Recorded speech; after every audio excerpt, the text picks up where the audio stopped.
Kenapa amal itu bermacam-macam? Karena keadaan manusia juga bermacam-macam. Ada salat, puasa, zakat, haji, ada zikir, ada mengaji, ada sedekah, ada infak. Bermacam-macam amal ibadah yang kita lakukan untuk mendekatkan diri kepada Allah. Kenapa tidak satu macam saja? Beliau menyatakan, tanawwa'at ajnasul a'mali litanawwu'i waridatil ahwali. Bermacam-macamnya jenis amal dan perintah Allah Subhanahu wa taala kepada kita karena bermacam-macam pula jenis keadaan yang datang kepada kita. Artinya apa? Kita dapat nikmat bermacam-macam, mulai dari penglihatan, pendengaran, makanan, minuman, berbagai macam nikmat. Kita duduk, berjalan, tidur, semua itu berupa nikmat. Bisa bangun dari tidur, itu nikmat. Karena kita tidak pernah lepas daripada nikmat, maka kita juga tidak boleh lepas daripada beribadah kepada Allah Subhanahu wa taala. Janganlah karena keterlambatan dikabulkannya permohonanmu menyebabkan engkau berputus asa. Bahwa dominalakah, Allah menjamin kepadamu al-ijabata, mengabulkan doamu fima yahtaru linafsika. Allah menjamin mengabulkan doa kita pada apa yang Allah inginkan. La fima tahtaru linafsika, bukan doa pada apa yang kamu inginkan. Wa fil waqtil ladzi yuridu, pada waktu yang Allah kehendaki. La fil waqtil ladzi turidu, tidak pada waktu yang engkau inginkan. Ada orang sudah berdoa terus menerus dengan doa yang sama, diulang-ulang terus, tapi doanya belum dikabulkan, menyebabkan dia malas berdoa, bahkan berhenti berdoa. Waktunya kena masalah, awal-awalnya rajin ke masjid. Waktunya kena masalah, awal-awalnya rajin berzikir, pegang tasbih dan seterusnya, rajin ngaji Yasin, Al-Waqiah. Setelah tidak ada perubahan dalam hidupnya, malahan tambah susah dia rasa, maka dia berputus asa. Padahal bahwa dhaminalakal ijabah, Allah itu menjamin doa kita pasti dikabulkan. Tapi pada apa yang Allah inginkan, bukan pada apa yang kamu inginkan. Pada doa yang Allah inginkan, doa kita bisa diganti oleh Allah dengan yang lain, dan itu lebih baik. Jamaah sekalian yang sama berbahagia, berapa banyak orang waktunya masih kecil doanya ingin jadi tentara, tiba-tiba dia jadi pengacara. Waktunya masih kecil dia mau jadi dokter, tiba-tiba dia jadi insinyur. Allah ganti, Allah kabulkan, tapi pada pilihan yang Allah inginkan. Kenapa? Allah lebih tahu mana yang terbaik buat kita. Kita tidak tahu apa yang akan terjadi besok. Maka banyak orang tidak bahagia karena dipermainkan oleh kekhawatiran yang berlebihan. Syekh Ibnu Athaillah berkata, istirahatkan dirimu, tenangkan jiwamu. Hidup ini ada yang maha mengaturnya. Kalau kita sibuk, kenapa begini, seharusnya begini, itu terus, maka Anda akan hidup dengan ketersiksaan batin. Insyaallah yang ingin saya bahas pada khutbah kali ini yaitu tentang beberapa kalam hikmah yang disampaikan oleh Syekh Ibnu Athaillah As-Sakandari dalam kitabnya Al-Hikam. Beliau dalam beberapa bait-baitnya mengatakan atau mengajarkan kepada kita bagaimana kita mendidik hati untuk taat setaat-taatnya kepada Allah, bagaimana kita mendidik hati kita untuk bertawakal kepada Allah Subhanahu wa taala. Beliau berkata, tanawwa'atil a'mal, tanawwa'at ajnasul a'mali, bermacam-macam jenis amal ibadah litanawu'i waridatil ahwali. Kenapa amal itu bermacam-macam? Karena keadaan manusia juga bermacam-macam. Ada salat, puasa, zakat, haji, ada zikir, ada mengaji, ada sedekah, ada infak. Bermacam-macam amal ibadah yang kita lakukan untuk mendekatkan diri kepada Allah. Kenapa tidak satu macam saja? Beliau menyatakan tanawwa'at ajnasul a'mali litanawwu'i waridatil ahwali. Bermacam-macamnya jenis amal dan perintah Allah Subhanahu wa taala kepada kita karena bermacam-macam pula jenis keadaan yang datang kepada kita. Artinya apa? Kita dapat nikmat bermacam-macam, mulai dari penglihatan, pendengaran, makanan, minuman, berbagai macam nikmat. Kita duduk, berjalan, tidur, semua itu berupa nikmat. Bisa bangun dari tidur, itu nikmat. Karena kita tidak pernah lepas daripada nikmat, maka kita juga tidak boleh lepas daripada beribadah kepada Allah Subhanahu wa taala. Kita kan maunya satu minggu mau satu kali pergi ke masjid, satu minggu mau satu kali mengaji, dan seterusnya. Tapi perintah Allah ini tidak berhenti. Mulai pagi sampai pagi lagi kita tidak pernah terputus dari mendekatkan diri kita kepada Allah. Kenapa? Karena kondisi, situasi, kondisi dan motivasi bagi setiap orang itu selalu berbeda-beda dalam keadaannya. Jamaah sekalian yang sama berbahagia. Kemudian beliau mengajarkan kepada kita bagaimana kita mendidik hati kita untuk senantiasa tenang. Artinya menerima apa yang sudah diatur oleh Allah Subhanahu wa taala. Beliau berkata, arih nafsaka ma'at tadbiri fima qama bihi ghairuka. Istirahatkanlah dirimu mengatur apa yang sudah diatur oleh yang mengatur dirimu. Fama qama bihi ghairuka anka la takum bihi li nafsika. Apa yang sudah diatur Allah yang Maha mengatur untuk dirimu, maka jangan engkau sibuk mengaturnya. Jamaah sekalian yang sama berbahagia, kita sering terlalu khawatir dengan bagaimana masa depan. Bagaimana masa depan kita, bagaimana anak-anak kita, bagaimana kalau saya mati nanti, bagaimana. Kita terlalu terobsesi sehingga hidup kita penuh dengan kekhawatiran. Karena kita selalu khawatir, akhirnya kita tidak pernah bahagia. Banyak orang tidak menikmati hidupnya. Kenapa? Karena yang dia pikir bagaimana besok, bagaimana tahun depan, bagaimana kalau begini. Padahal sesuatu yang kita bayangkan sangat mengerikan, sangat menakutkan, belum tentu setelah kejadian begini jepale. Maka banyak orang tidak bahagia karena dipermainkan oleh kekhawatiran yang berlebihan. Syekh Ibnu Athaillah berkata, istirahatkan dirimu, tenangkan jiwamu. Hidup ini ada yang Maha mengaturnya. Kalau kita sibuk, kenapa begini, seharusnya begini, itu terus, maka Anda akan hidup dengan ketersiksaan batin.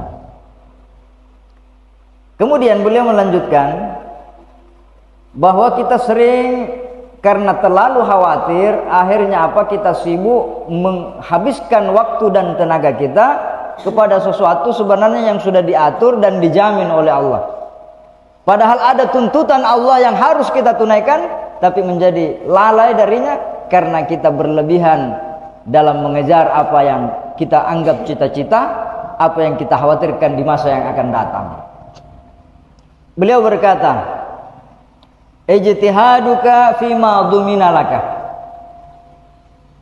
kesungguhanmu di dalam mencari apa yang sudah dijamin untukmu, wa taksiruka fima tuliba minka, dan kekuranganmu di dalam menunaikan apa yang dituntut darimu, dalilun ala intimasil basirati minka, itu bukti dari matinya atau padamnya mata batinmu. Allah menuntut kita untuk beribadah. Allah tidak menuntut kita untuk berlebihan mencari rezeki.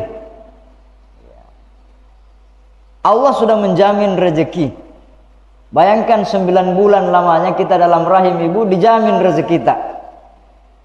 Apakah ibu yang memberi makan kepada kita? Bukan. Siapa yang memberi makan kita 9 bulan dalam perut ibu kita? Ibu kita. Bukan. Allah yang menjamin. Bayi disusui selama 2 tahun.